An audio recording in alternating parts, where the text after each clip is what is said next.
Bonjour, on est toujours au chapitre 2 de la Megillah, non, le chapitre 2 du traité Megillah, de la Gemara Megillah, à la page 18.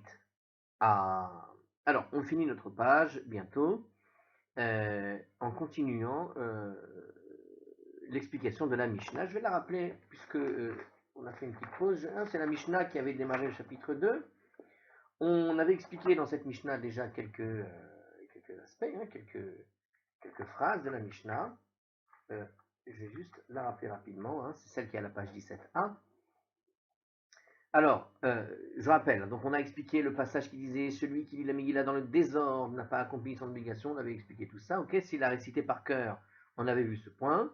Et s'il l'a lu dans le Targum, a fortiori dans n'importe quelle autre langue que l'hébreu, il n'a pas accompli son obligation, mais on peut lire la Megillah dans une langue étrangère pour des étrangers, et on avait un peu terminé sur ce point en particulier, avec quelques éléments de commentaire. Alors justement, la Mishnah continue, et c'est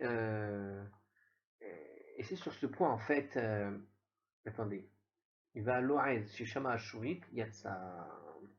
Alors on n'en est pas encore là. Bah si, c'est ça, voilà, exactement. C'est exactement là où on se trouve. Donc je répète le contexte dans lequel on se trouve, mais on peut lire la Megillah dans une langue étrangère pour des étrangers. On avait fini sur ce point en particulier. Et justement, la suite disait la chose suivante. Ve'aloez shishama ashurit yatsa, et celui qui ne comprend pas une langue, qui ne comprend qu'une seule langue étrangère, qui a entendu la Megillah en ashurit, alors il aura accompli son obligation. Ça veut dire s'il a écouté la Megillah en hébreu, alors qu'il comprend qu'une langue étrangère, quelqu'un qui parle en français par exemple et qui ne comprend pas l'hébreu, il a entendu la Megillah en hébreu, malgré tout, il s'est rendu quitte de l'obligation. Alors, c'est ce que nous dit ici justement la Mishnah, à la page 18a, on est exactement ici. Et un étranger qui a écouté la Megillah en Ashurit, Ve'alo ein sishama Ashurit, etc. Donc, comme on vient de le citer. Alors, l'Agmara pose la question sur ce qu'on vient de. Sur la dernière phrase que l'on a citée, quand l'étranger écoute la Megillah en Ashurit, en hébreu, eh bien, il a quand même rempli son obligation, bien qu'il ne le comprenne pas. L'Agmara pose la question, Veha, lo yada maïk amre, et pourtant, il n'a pas compris ce qu'ils ont dit, puisqu'on avait vu dans les réflexions précédentes une braïta qui disait que celui qui parlait élamite en élami, un élami peut le lire en élamite, parce qu'il comprend que l'élamite, etc., etc. Le grec, l'ivrite, en sachant que là-bas le mot ivrite ne voulait pas dire l'hébreu. Bon, on avait vu donc tout un tas de. Si vous avez suivi bien la page vide précédente, enfin la vidéo précédente qui expliquait le début de cette page, il semble bizarre ici que l'on dise à propos d'une personne qu'il puisse écouter en hébreu sans comprendre l'hébreu, et ça le rend quitte. Il n'a même pas compris le texte et il est quitte. La Gemara nous répond. Mide de hava anashim ve'ame haaretz. Ceci est comparable du cas de ce qu'on appelle les femmes, cette étrange créature, et des hommes incultes. Alors, alors bon, évidemment, je m'amuse quand j'ai cité les femmes.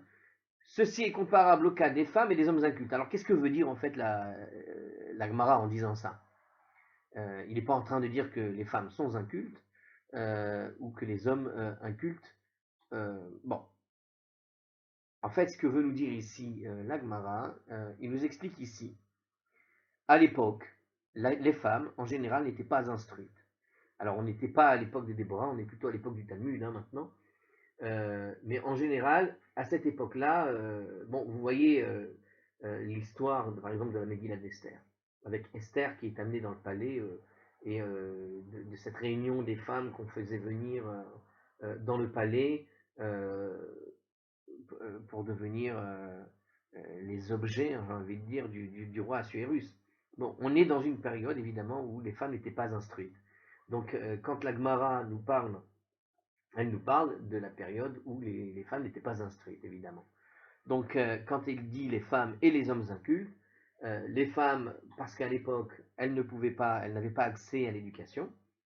Alors, l'accès à l'éducation, elles l'ont eu par le passé, puisque, par exemple, on avait cité à un moment donné dans les histoires qu'on racontait, on avait cité par exemple Déborah, et on avait cité les 7 prophétesses. Donc, il va de soi que les prophétesses connaissaient la Torah par cœur, sur le bout des doigts, et les lois avec, surtout Déborah qui était juge. Tu juges pas si tu connais pas les lois. Donc, il va de soi que la question n'est pas là. Mais la question, elle vient du fait que la plupart des femmes n'étaient pas instruites. Donc, la question était posée de savoir si oui ou non elles rentraient, elles étaient malgré tout quittes de leur obligation. Et il cite ici les hommes incultes, au sens où les hommes incultes, tout le monde malheureusement n'a pas le mérite d'avoir étudié régulièrement la Torah ou autre, voire savoir lire en hébreu. Donc la question qui se posait, c'est les hommes incultes, est-ce qu'ils ont malgré tout rempli leur obligation en écoutant au moins une fois la Megillah en hébreu? Donc ça rentre dans cette idée. Alors le commentaire le dit comme ça, hein, les femmes qui en général n'étaient pas instruites et les hommes incultes ne comprennent que certains mots de la Megillah, pas tout. Ils accomplissent néanmoins leur obligation en écoutant la lecture de la Megillah en hébreu. Ceci démontre que la compréhension de tous les mots de la Megillah n'est pas essentielle à l'accomplissement de la mitzvah. L'exigence, c'est seulement de lire la Megillah ou bien d'en écouter la lecture et de participer à la diffusion du miracle. De ce fait, quelqu'un qui ne comprend pas du tout l'hébreu remplit néanmoins l'obligation en écoutant la lecture de la Megillah dans cette langue, en hébreu. Cette approche résout une difficulté qui a été soulevée par le Rashash. Ok. Bon. Les mots utilisés plus bas par la Gemara, il y a écrit plus tard, Ela mitzvah kiriya ou pirsumenisa, plutôt la mitzvah consiste à lire et à publier le miracle, constitue apparemment la suite de la réponse. Avant de compléter sa réponse, la Gemara va noter une objection de Rava. Donc, justement, cette idée du pirsumenisa, de la promulgation du miracle, va venir dans la suite, mais avant ça, il va y avoir donc une petite interlude. Alors, justement, cet interlude arrive tout de suite. La Gemara objecte, avant même d'aller plus loin. La Gemara donc objecte, hein, du verbe objecter. Mitkifla Ravina. Ravina a objecté à cela, c'est-à-dire qu'il a contesté ce qu'on venait de dire à propos de limiter aux femmes, enfin, il a objecté la preuve qui a été donnée sur les femmes et les hommes incultes. Dans Menachem Nefesh, alors, ok, il y a d'autres explications qui sont proposées pour expliquer ce que veut dire Ravina ici.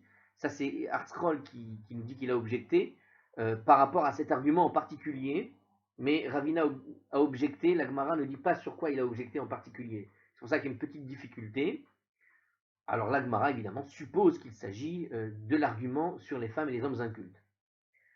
Ato, alors, minute. Atou, Anan, minute, je recommence. Il y a écrit comme ça, donc. Atou Anan, Ha'arashteranim, Bene Haramachim, mi yadi'inan.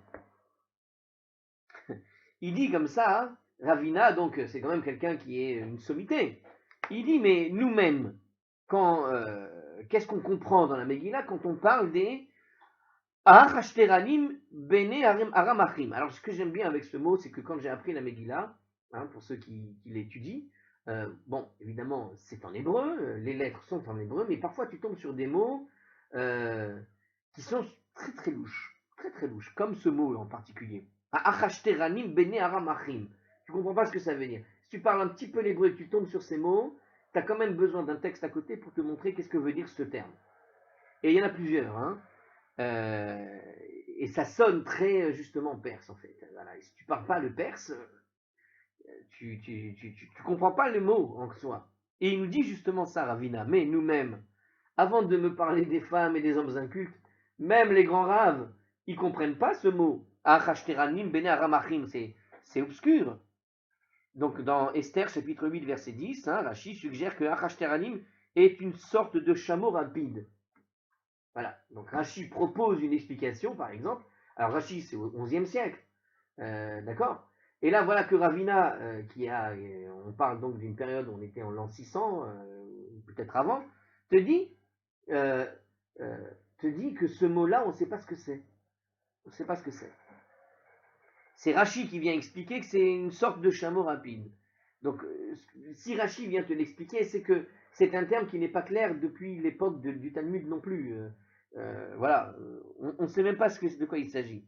Donc, en gros, il nous dit que personne ne comprend véritablement ces mots.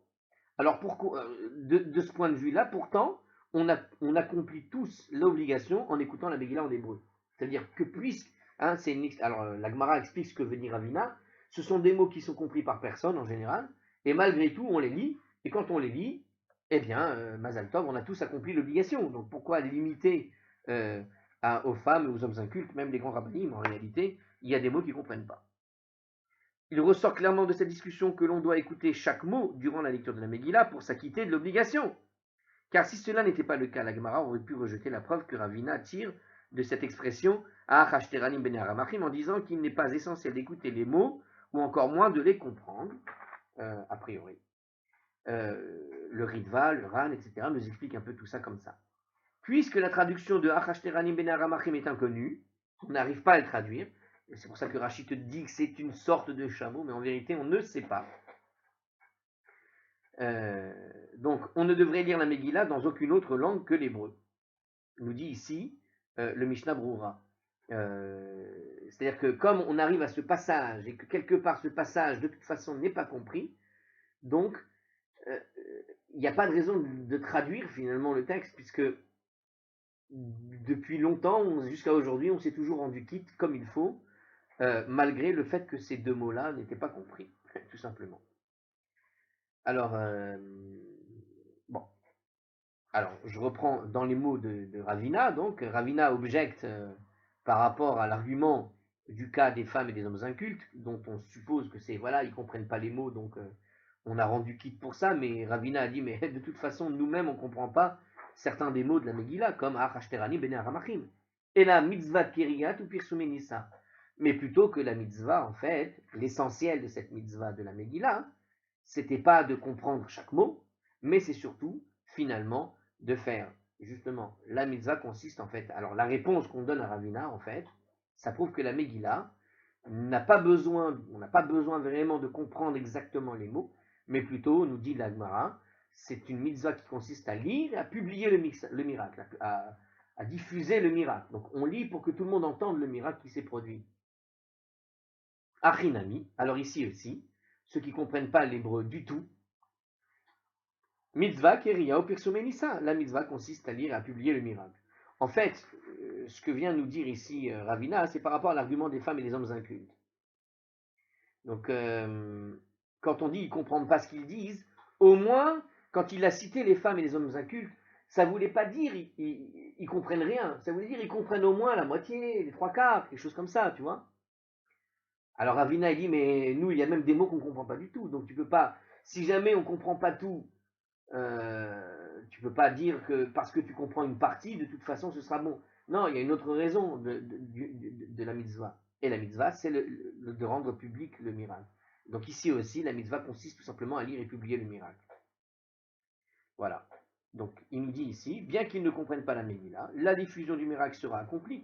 En effet, la curiosité sera aiguisée, leur curiosité, et ils chercheront à se renseigner sur la signification de la lecture ou de l'histoire, etc.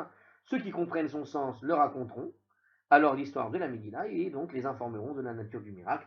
Et c'est ce qu'on appelle la diffusion du miracle. C'est-à-dire, ceux qui ont compris vont raconter à ceux qui n'ont pas compris ce qui s'est produit. Vas-y, explique-moi, j'ai compris la moitié, mais qu'est-ce qu'il dit ici, j'ai pas saisi. Il y a quelque chose qui m'a échappé. Voilà, on diffuse le miracle, on en discute. Et c'est ça l'essentiel finalement de la mitzvah ici. Ce que veut nous dire la Gemara. Alors la Gemara maintenant continue la lecture de la Mishnah qu'on a lu tout à l'heure. Et dans la suite, qu'est-ce qu'on disait? Kera'a, Sirugin Yatsa, etc. S'il a lu la Megillah de manière discontinue, il a accompli son obligation. D'accord? Donc c'est la suite du passage. Et avec la suite, c'était ou à moitié endormi, il a accompli son obligation. Celui qui était occupé à écrire une Megillah, etc. Bon. On est dans ce passage. Alors sur ce point en particulier, donc la Gemara pose la question. Il a eu la Megillah, mais de manière discontinue. Qu'est-ce que ça veut dire? Alors, lo avu yadei rabanan mai sirugin. Les sages ne savaient pas ce que voulaient dire en fait les sirugin. Quand on dit sirugin, de quoi ils parlent en fait? Donc on a traduit de manière discontinue. Nous, on a déjà traduit la vérité. L'Agmara de Hartzkol, la Mishnah, elle est traduite discontinue. C'est un mot français très clair pour tous ceux qui parlent bien. Donc on sait ce que ça veut dire. Mais l'Agmara ne savait pas, les sages ne savaient pas ce que ça voulait dire. Quand ils sont tombés sur ce mot-là, ils ont dit mais de quoi il parle? Donc les sages ne comprenaient pas ce mot. Les disciples de Rabbeinu Akadosh, connus également sous le nom de Rabbi Yehuda Anassi ou de Rabbi, le compilateur de la Mishnah de Dirachi, c'est-à-dire qui n'a pas compris, quels sont les sages qui ne savaient pas ce que voulait dire Séroudin, c'est-à-dire ceux qui ont en fait compilé la Mishnah. Hein. Rabbi Yehuda Anassi, c'est le compilateur de la Mishnah, on est entre l'an 0 et l'an 200, vers l'an 200, Rabbi Yehuda Anassi, c'est lui qui compile toutes les Mishnayot. Et ils nous disent ici, les disciples de Rabbeinu Akadosh, qui est Rabbi Yehuda Anassi, c'est-à-dire les disciples de Rabbi, ou de Rabbi Yehuda Anassi, de celui qui a compilé les Mishnah, qui les a mis en ordre, eh bien, quand ils ont relu en quelque sorte les Mishnayot, ils ont dit, mais qu'est-ce qu'il dit? Ils ne savaient pas ce que ça voulait dire, c'est rouillé.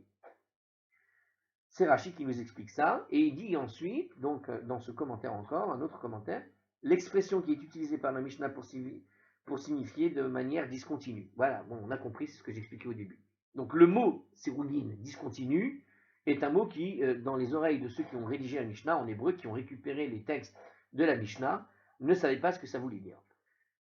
Alors, Shema Aroua les Amta des Rabbi, jusqu'à ce qu'ils entendent la servante de la maison de Rabbi, donc la servante de Rabbi Yehuda Anassi qui a rédigé la Mishnah, d'accord? Eh bien, la servante, à un moment donné, un jour, elle a dit comme ça, Dik Amra Lehu le Rabanan, Dahave Alie Pesukel Piske Leve Rabbi.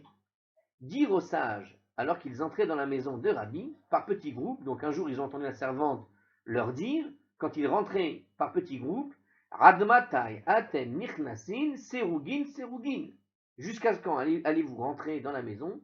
Serugin serugin. Ça veut dire venez tous en même temps, pourquoi est-ce que vous venez petit à petit? Petit à petit. Donc de manière discontinue, quoi.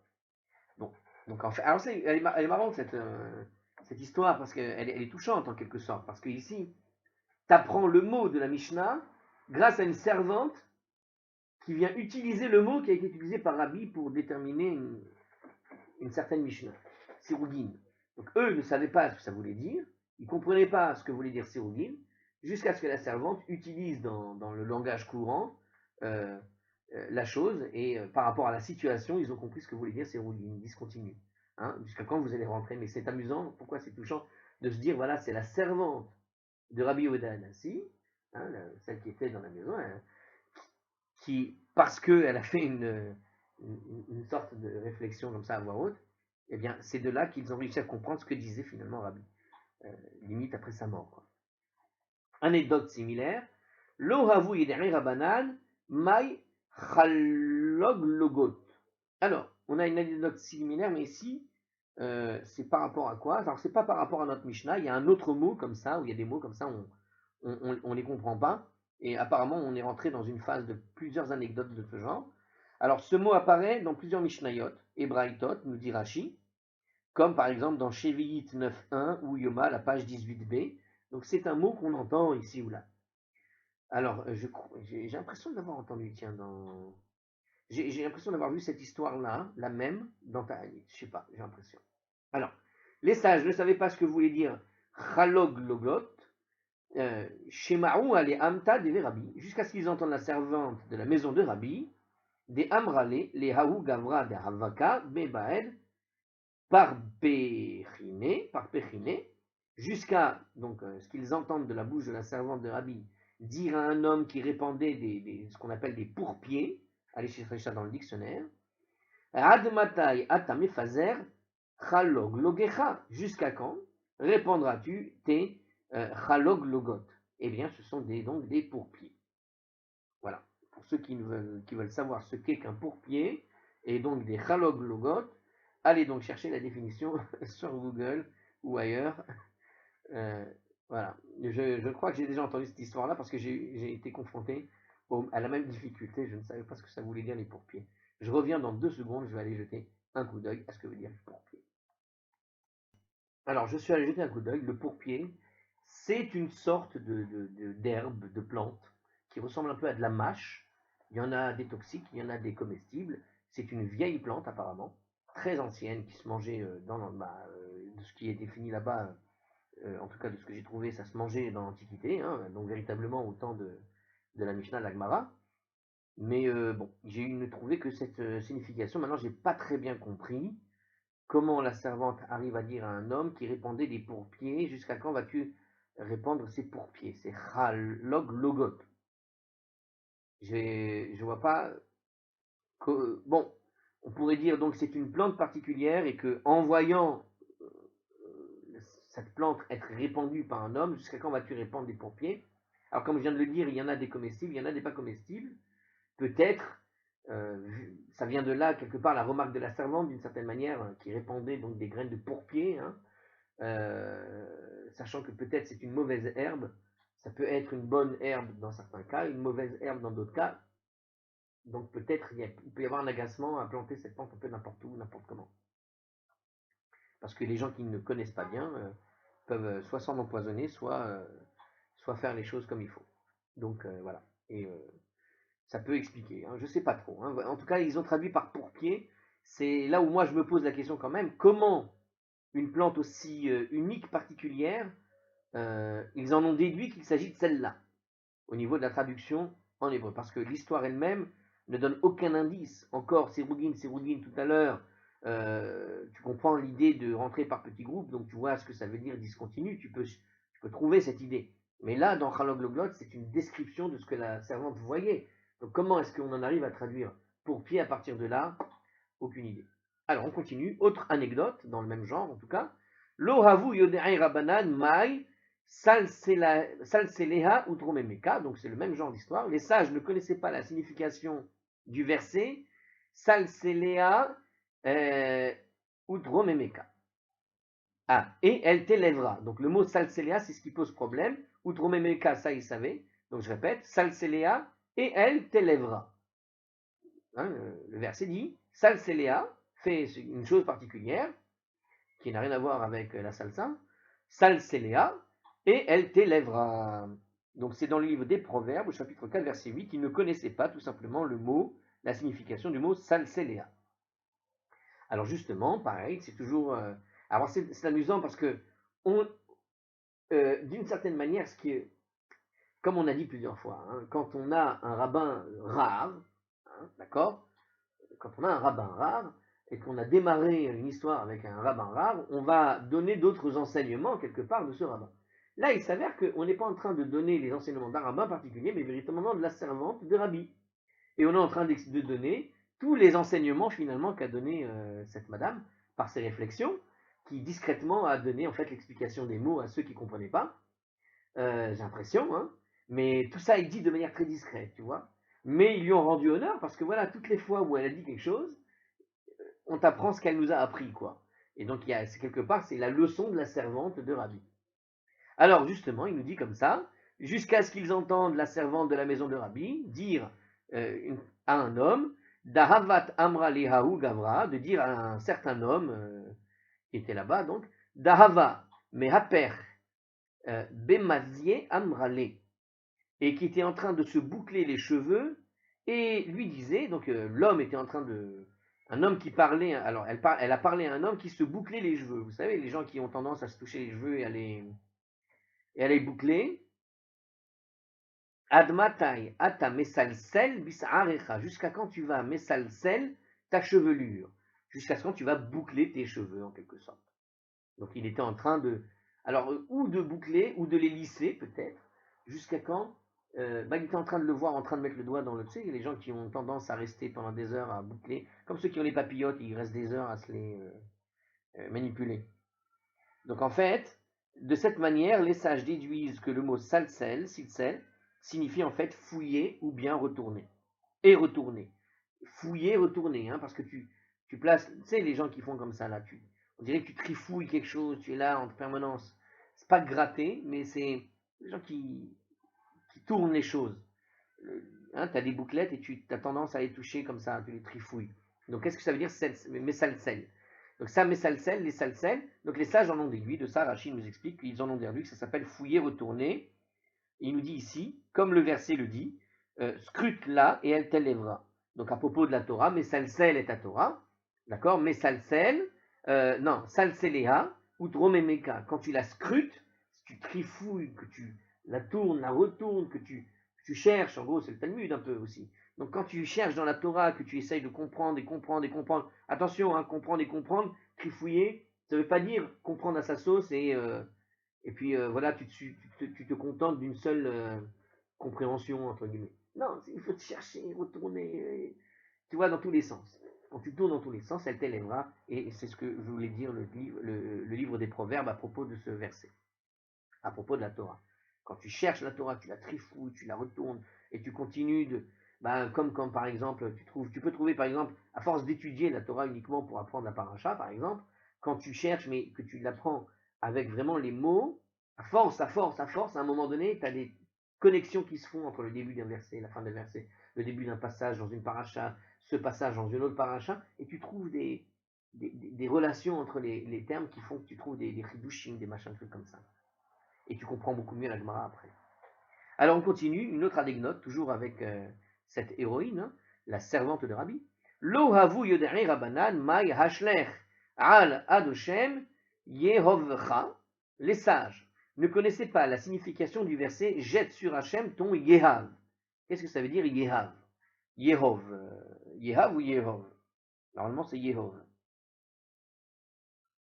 Donc il nous dit ici le verset. Le mot Yehovra posait problème dans le livre des psaumes, le psaume 55, verset 23. Donc il ne comprenait pas ce terme.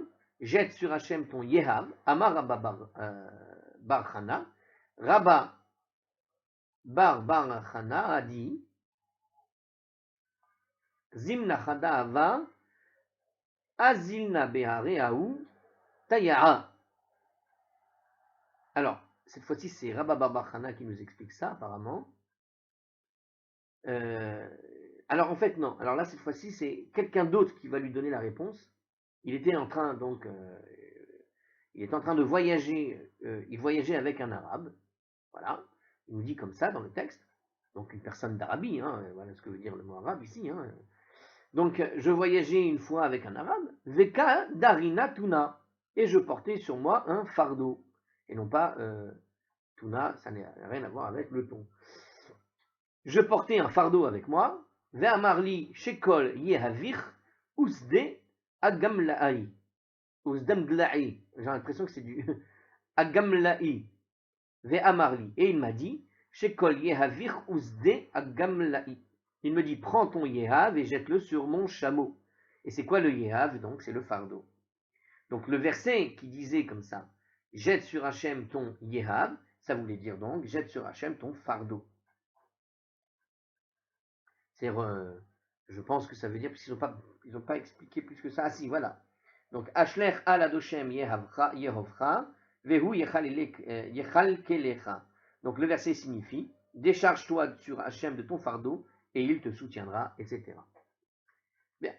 Autre anecdote similaire, donc toujours en fait une connaissance finalement d'un mot qui manque dans le vocabulaire par voilà, l'entourage des gens qui sont autour, qui fait que tu apprends comme ça ce que voulait dire un mot par l'usage populaire, en tout cas, qu'en donne tel ou tel. Alors, la servante de Rabbi, on peut imaginer, voilà, comme c'est la servante de Rabbi tout à l'heure, voilà, on peut comprendre que Rabbi utilisait ce mot-là, et donc quelque part, l'utilisation de ce mot est beaucoup plus, a une meilleure tenue grâce à ça. Mais ici, bon, une autre histoire, vraiment, on apprend ici ou là les mots, donc c'est ce que vous voulez dire ici. Alors, Lohavu Yodai Rabanan, Mai, Vetetetia. Alors, Tetetia est écrit avec un Aleph et un Aleph dans chaque fois qu'il y a écrit le Tav, le tête, pardon. Vetetetia. Bon. Bemateate Hashmed. Donc, les sages ne connaissaient pas la signification de ce verset, donc, nous dit ici la Gemara. Et je vais teite avec un matate de destruction. Ça ressemble à du japonais, la vérité. Matate, matao, matate. Attendre. Est-ce que j'ai trouvé le même mot, tiens? Alors, en hébreu, matate, c'est un balai. Ah oui, justement, il est là, voilà. En hébreu moderne, aujourd'hui, on utilise ce mot, en fait, matate. C'est un balai, le balai éponge, hein, celui qui permet d'enlever de l'eau. Et je vais teiter avec un matate de destruction. D'ailleurs, un tatami, c'est le sol. Je me demande s'il n'y a pas un rapport avec le japonais, c'est bizarre. Bon, allez, reprenons. Je m'égare. Donc, dans Isaïe, chapitre 14, verset 23, il vient ce verset. Il ne connaissait pas donc la signification des deux mots tetetia et mateate. Mateate. Alors, Shemaou ale Amra de Verabi de Havat, Amra les Chaverta, jusqu'à ce qu'ils entendent la servante de la maison du Rabbi, donc on revient sur la servante de la maison du Rabbi, dire à son ami, Shekoli tatea, tateta, Shekoli tateta vetaati beta. Shekoli tateta, c'est compliqué à lire. Shekoli tateta vetaati beta. Prends le tateta, ça veut dire prends ton balai, et ta'ati, balaie la maison. Donc prends ton balai et balaie la maison. Donc voilà ce que voulait dire le mot alors le verbe signifie en fait, donc si on revient sur le passage d'Isaïe, dans le verset, donc chapitre 14, verset 23, ce que voulait dire le verset qu'on a cité au début, donc Vetetatia bematate hashmed, et je balayerai à l'aide d'un balai de destruction. Bon. Très bien. Tanoura Banan, c'est la suite maintenant dans une braïta. On va citer maintenant une braïta pour revenir au terme discontinu, justement. Donc, on a enseigné dans une braïta, donc on a fait une pause ici dans l'explication du verset. On revient en fait sur l'explication de ce que voulait dire la Mishnah. S'il a lu la Megillah de manière discontinue, il a accompli son obligation. Maintenant, on va parler concrètement de quoi on parle. Concrètement, on revient sur la Megillah et on va citer une braïta pour expliquer, pas la Megillah, pardon. On revient sur la Mishnah pour expliquer une braïta qui va expliquer ce que disait la Mishnah. Donc, il dit comme ça, Tenoura Banan, Karea Seroudin. S'il a lu la Megillah de manière discontinue, Yatsa, il a accompli son obligation. Alors, étrange parce que dans la Mishnah, a priori, il ne l'a pas accompli. Serousin, lo Yatsa. Mais la suite dit, s'il l'a lu dans le désordre, il n'a pas rempli son obligation. Rabbi Mouna, Omer, Mishum Rabbi Yehuda, et Rabbi Mouna, au nom de Rabbi Yehuda, a dit, Af Beseroudin, même si c'est de manière discontinue, Im Sheha Kedeligmor et Kula, s'il s'est interrompu le temps de terminer toute la Megillah, Crozer la roche, il doit retourner au début de la Megillah. Donc on peut faire des petites pauses, mais pas des grandes pauses. Donc on peut lire en tout cas de manière discontinue, en tout cas par rapport à ça. Alors on reprendra la discussion de ce passage-là, de cette braïta, la prochaine fois. On reprendra la page tout en bas, donc la page 18a, pour la prochaine vidéo. À la prochaine.